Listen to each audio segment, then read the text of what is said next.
بسم اللہ الرحمن الرحیم۔ السلام علیکم۔ آج کا ٹاپک حدیث قدسی سے ریلیونٹ ہے۔ بڑی مشہور حدیث قدسی ہے کہ اللہ تعالیٰ کی ذات پاک نے فرمایا ہے کہ میں ایک چھپا ہوا خزانہ تھا، میں نے چاہا کہ پہچانا جاؤں تو میں نے کائنات کی تحقیق کی جس سے اس نے مجھے پہچان لیا۔ یہاں یہ بات بتانا میں ضروری سمجھتا ہوں کہ یہ حدیث قدسی جو ہے اس کو جامع ترمذی اور ابن کثیر وغیرہ نے ضعیف قرار دیا ہے، اور انہوں نے بتایا ہے کہ اس کی جو ہے وہ مؤثر ہونے پہ ان کو ڈاؤٹ ہے، مگر بہرحال یہ کافی مشہور حدیث قدسی ہے اور متعدد جگہ کے اوپر اس کا ذکر کیا گیا ہے۔ حدیث قدسی وہ حدیث ہے جو اللہ تعالیٰ کی ذات کا نبی پاک صلی اللہ علیہ وسلم کے ساتھ ڈائلیکٹ ہوتا ہے ڈائریکٹلی۔ اس حدیث قدسی کو اگر ہم ویسے اگزامپل کے طور پہ اگر لیں تو ہم جس طرح دیکھتے ہیں کہ اگر اللہ تعالیٰ یہ فرما رہا ہے کہ میں ایک چھپا ہوا خزانہ تھا اور پہچاننے کے لیے اللہ تعالیٰ کی ذات نے کریشن کا پروسیس سٹارٹ کیا، تو اس کے اندر ایک چیز تو بڑی واضح ہے کہ قرآن پاک جو کہ دین اسلام کی ہماری ہولی بک ہے، اس کے اندر اللہ تعالیٰ کے ایٹریبیوٹک نیمز یا صفاتی نام جو ہیں وہ 99 ڈسکرائب ہوئے ہیں۔ مثال کے طور پہ الرحمن، الرحیم، اول، آخر، ظاہر، باطن، ایٹسٹرا وغیرہ وغیرہ۔ یعنی کہ اس حدیث سے ہمیں یہ بات پتہ چلتی ہے کہ جب اللہ تعالیٰ کے ذاتی یا صفاتی ناموں کے اظہار کا وقت آ جائے گا تو قیامت آ جائے گی، تب ہر چیز کو لپیٹ لیا جائے گا، کیونکہ اللہ تعالیٰ کا آئیڈینٹیفیکیشن جو ہے مخلوق کے لیے وہ اوپن ہو جائے گی۔ اس حدیث کا جو لفظی مفہوم ہے وہ تو یہی پتہ چلتا ہے۔ اگر ہم اس کے علاوہ جو سب سے لارجسٹ اس ٹائم پہ ریلیجن ہے دنیا میں، کرسچینٹی، اس کی بات کریں تو کرسچینٹی کے اندر تقریباً 72 نام جو ہیں وہ اللہ تعالیٰ نے اپنے بتائے ہیں یا ان کی بکس کے مطابق ہمیں ملتے ہیں۔ مثال کے طور پہ جیونا، یووا، ایلولائی وغیرہ وغیرہ۔ اگر ہم کرسچینٹی سے ہٹ کے ہیبریو لینگویج کی بات کریں، اس کے اندر ہمیں تقریباً 7 ناموں کا پتہ چلتا ہے جن ناموں سے وہ خدا کو پکارتے ہیں۔ الوہم، مثلاً ایڈونائے، یہ ہیبریو کے نیمز ہیں۔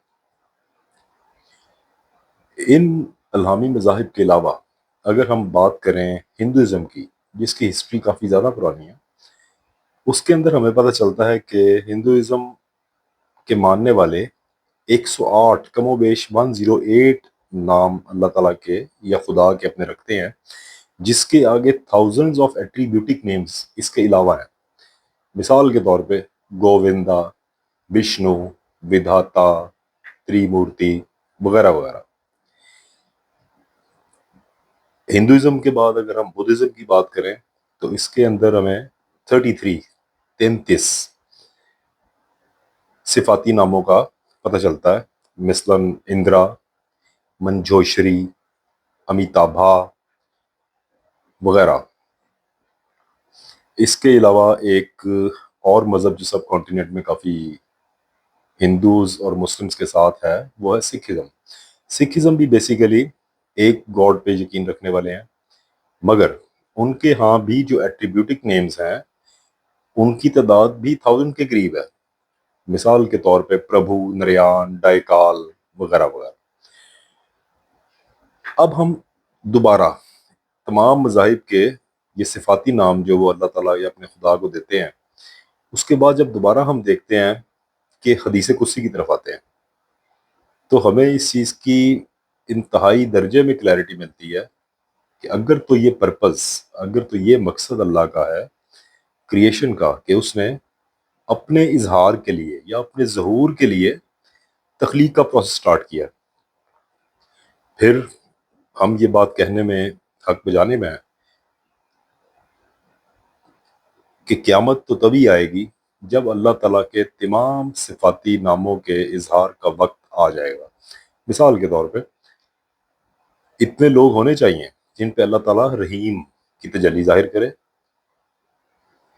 مخلوقات کے اندر اتنے بھی ہونے چاہیے جن کے اوپر اللہ تعالیٰ کی ذات پاک اپنے کریم ہونے کی صفت کا اظہار کرے، مگر اس کے ساتھ ساتھ اتنے لوگ بھی بلا شبہ ہونے چاہیے جن کے اوپر اللہ تعالیٰ کی ذات پاک قہار کی تجلی کا اظہار کرے، جن پہ اللہ تعالیٰ جن کی گرفت کرے، جن کو جبار کی اپنی تجلی کے ساتھ جو ہے وہ پریزنٹ کرے خود کو۔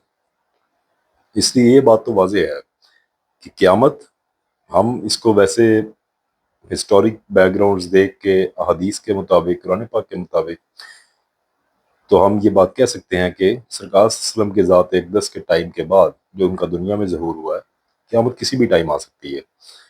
مگر اگر ہم اس حدیث قدسی کے ساتھ اس چیز کو ریلیٹ کریں تو یہ بڑی ہی واضح بات اور بڑی ہی واضح نشانی بتاتی ہے کہ قیامت اس سے پہلے نہیں آ سکتی جب تک کہ اللہ تعالیٰ کا ایک بھی نام ذاتی یا صفاتی اس کے اظہار کی وجہ ثابت نہیں ہوتی۔ جب اس کے اظہار کی وجہ یا ریزن ثابت ہو جائے گی مخلوقات پہ، تب قیامت کسی بھی ٹائم آ جائے گی۔ آج ویسے میرا یہ میری نظر سے گزری تو میں نے سوچا کہ میں اس چیز پہ بات کروں، تو اس طرح سے میں نے اس حدیث قدسی کو آہستہ کیا۔ Thanks allot. السلام علیکم۔